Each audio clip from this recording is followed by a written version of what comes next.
अगर आपको ये कंफ्यूजन है कि मुझे कौन सी फॉरेन लैंग्वेज सीखनी चाहिए अपना करियर बनाने के लिए, या हो सकता है आप ऑलरेडी किसी स्पेसिफिक सेक्टर में जॉब कर रहे हैं और वहां पर एक एडिशनल स्किल को एक्वायर करना चाहते हैं, अपनी एम्प्लॉयबिलिटी को बढ़ाना चाहते हैं, या हो सकता है आप एक एडिशनल इनकम सोर्स को बनाना चाहते हैं by learning a foreign language, तो आपके माइंड में भी ये डाउट आता होगा कि which is the right language for me to learn.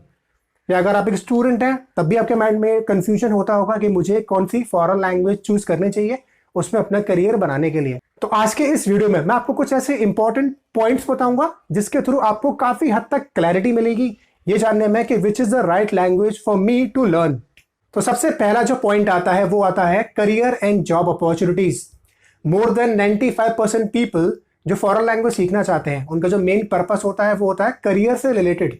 चाहे आप एक स्टूडेंट हैं, चाहे आप कहीं जॉब कर रहे हैं, मेन आपको जो पर्पस होगा लैंग्वेज सीखने का वो होगा करियर से रिलेटेड। तो सबसे पहले बात करते हैं स्टूडेंट के बारे में कि अगर आप एक स्टूडेंट हैं तो आपको कौन सी फॉरेन लैंग्वेज चूज करनी चाहिए। तो सबसे पहले आपको एक क्वेश्चन क्या पूछना चाहिए अपने आप से अगर आप एक फॉरेन लैंग्वेज सीखना चाहते हैं और उसमें अपना करियर बनाना चाहते हैं। ज्यादातर स्टूडेंट जो क्वेश्चन पूछते हैं वो क्या पूछते हैं, sir which is the best language to learn. Best language कौन सी है सीखने के लिए। तो भाई बेस्ट लैंग्वेज तो कोई है ही नहीं, एवरी लैंग्वेज इज बेस्ट। तो हमें पता भी नहीं है कि हमें सही क्वेश्चन क्या पूछना चाहिए। जो क्वेश्चन आपको पूछना चाहिए वो ये है कि जिस कंट्री में भी आप रहते हो उस कंट्री में किन फॉरेन लैंग्वेजेस में सबसे ज्यादा जॉब अपॉर्चुनिटीज अवेलेबल है। सबसे पहला क्वेश्चन आपको अपने आप से ये पूछना चाहिए। अब जब आपने ये फाइंड आउट कर लिया है कि इन फॉरेन लैंग्वेजेस में सबसे ज्यादा जॉब अपॉर्चुनिटीज हैं आपकी कंट्री में, तो अब आपको एक लैंग्वेज चूज करनी है। वो आप कैसे करोगे, तो ये डिपेंड करता है कई सारे फैक्टर्स पे। इसके लिए आपको काउंसलिंग की जरूरत पड़ेगी। बेहतर है आप काउंसलिंग लें ऐसे पर्सन से जो इस फील्ड में है, इस फील्ड में एक्सपर्ट है, तो वो आपको प्रॉपर गाइड कर सकता है कि आपकी कंट्री में किन लैंग्वेजेस की डिमांड सबसे ज्यादा है। अकॉर्डिंग टू योर सिचुएशन आपके लिए कौन सी लैंग्वेज बेहतर रहेगी। अगर आप इंडिया में रहते हैं तो किन लैंग्वेजेस में सबसे ज्यादा जॉब्स अवेलेबल हैं, ये मैं ऑलरेडी अपनी कुछ वीडियो से पहले बता चुका हूँ। Now let's talk about working people, जो लोग जॉब करते हैं। अगर आप एविएशन सेक्टर में हैं, अगर आप ट्रैवल एंड टूरिज्म इंडस्ट्री में भी हैं इंडिया में, तो आपके लिए कौन सी लैंग्वेज सही होनी चाहिए सीखने के लिए। यहाँ पर जो क्वेश्चन आपको पूछना है वो ये है कि आपकी कंट्री में किन फॉरेन लैंग्वेजेस के स्पीकर्स सबसे ज्यादा आते हैं। कौन सा टूरिस्ट है जो सबसे ज्यादा विजिट करता है, इसकी नेटिव लैंग्वेज इंग्लिश नहीं है।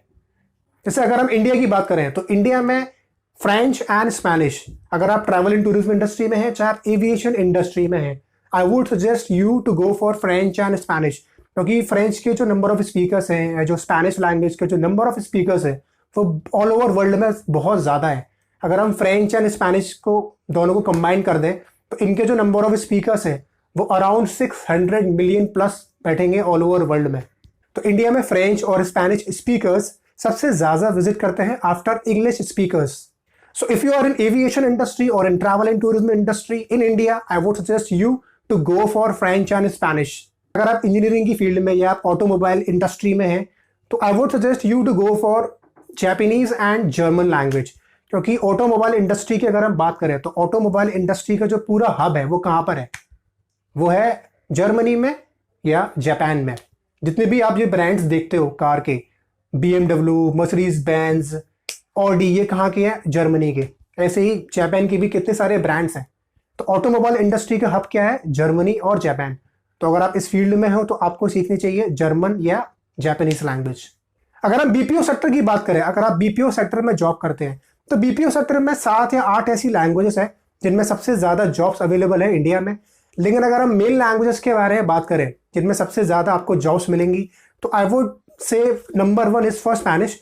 स्पेनिश क्यों, क्योंकि हमारे इंडिया में जो बीपीओ में सबसे ज्यादा जो काम आता है वो आता है यूएसए से, और यूएसए में इंग्लिश के बाद जो दूसरी सबसे ज्यादा बोले जाने वाली लैंग्वेज है वो है स्पेनिश लैंग्वेज। स्पेनिश के बाद फ्रेंच हो गया, जर्मन, एशियन लैंग्वेजेस जैसे चाइनीज, जापानीज, कोरियन, इन लैंग्वेजेस की भी डिमांड काफी रहती है बीपीओ सेक्टर्स में। अगर आप किसी ऐसी कंपनी के साथ में जुड़े हुए हैं जहाँ का जो मेन ट्रेड है वो चाइना से होता है, तो आई वुड सजेस्ट कि आपको चाइनीज लैंग्वेज सीखनी चाहिए। अगर आप किसी ऐसी कंपनी में या सेक्टर में काम करते हैं जहाँ पर रशिया जो कंट्री है वहाँ से ज़्यादा ट्रेड होता है, उनके जो क्लाइंट्स हैं वो रशिया में ज़्यादा है, तो I would suggest you to go for Russian language. If you are a teacher और इंडिया में टीचिंग सेक्टर में है, so I would suggest you to go for European languages like French, Spanish और German. Now comes the second point, and that is moving abroad for study, work or immigration. इस time पे बहुत सारे लोग हैं जो फॉरेन कंट्री में जाके स्टडीज़ करना चाहते हैं, काम करना चाहते हैं या वहाँ पे जाके सेटल होना चाहते हैं। फॉर एग्जांपल आप कनाडा जाना चाहते हैं सेटल होने के लिए या मान लो वहाँ पे जाके स्टडी करने के लिए, तो आपके लिए जो बेस्ट लैंग्वेज है वो कौन सी रहेगी? तो आपके लिए सबसे सही लैंग्वेज रहेगी वो रहेगी फ्रेंच लैंग्वेज। फ्रेंच क्यों? क्योंकि कनाडा के एक बहुत बड़े पार्ट में फ्रेंच लैंग्वेज बोली जाती है। आप मान लो इमिग्रेट होना चाहते हो कनाडा में, तो आपको अपने पॉइंट्स को इंक्रीज करने के लिए फ्रेंच एग्जामिनेशन होते हैं, जैसे लाइक TEF एंड TCF। तो उसमें अगर आप अच्छा स्कोर करते हो तो आपके जो पॉइंट्स हैं वो ज़्यादा बढ़ जाएंगे। Then it will be really easy for you to immigrate to Canada. इस समय जितने भी इंडियंस हैं वो मोस्टली जो फॉरेन कंट्रीज प्रेफर कर रहे हैं वो या तो कनाडा करते हैं या जर्मनी करते हैं। USA भी प्रेफरेंस में रहता है, लेकिन USA की जो वीज़ा पॉलिसीज़ वगैरह है वो बहुत ज़्यादा स्ट्रिक्ट है। अगर आप जर्मनी में जाके स्टडी करना चाहते हो, सेटल होना चाहते हो, तो लर्न जर्मन लैंग्वेज। तो आप किसी भी फॉरेन कंट्री में जाए, चाहे स्टडीज़ के लिए या वापस सेटल होने के लिए, तो वहाँ की जो नेटिव लैंग्वेज है सबसे पहले उसको सीखिए। या हो सकता है उस कंट्री में कोई और भी लैंग्वेज होगी जो बहुत ज़्यादा बोली जाती है, आप उसको भी सीख सकते हैं।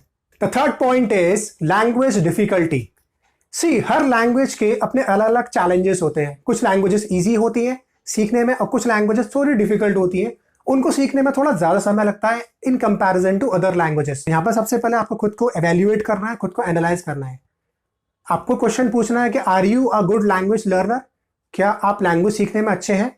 हर पर्सन कुछ स्पेसिफिक सब्जेक्ट्स होते हैं जिनमें वो बहुत अच्छा होता है। फॉर एग्जाम्पल आप हो सकता है मैथ्स में बहुत अच्छे हैं, या आप मान लो आप एवरेज भी हैं, या कोई है जो फिजिक्स में बहुत अच्छा है, कोई इंग्लिश लैंग्वेज में बहुत अच्छा है। ज़्यादातर लोग मैथ्स सब्जेक्ट में अच्छे नहीं होते। बहुत सारे लोग ऐसे भी हैं जो लैंग्वेज सब्जेक्ट्स में अच्छे नहीं होते, चाहे वो इंग्लिश लैंग्वेज हो, चाहे वो हिंदी हो, चाहे वो कोई और लैंग्वेज हो। For example when it comes to me, I was not good in maths. मैं मैथ्स में अच्छा नहीं था स्कूल टाइम में, लेकिन मैं इंग्लिश में अच्छा था और इवन हिंदी में अच्छा था।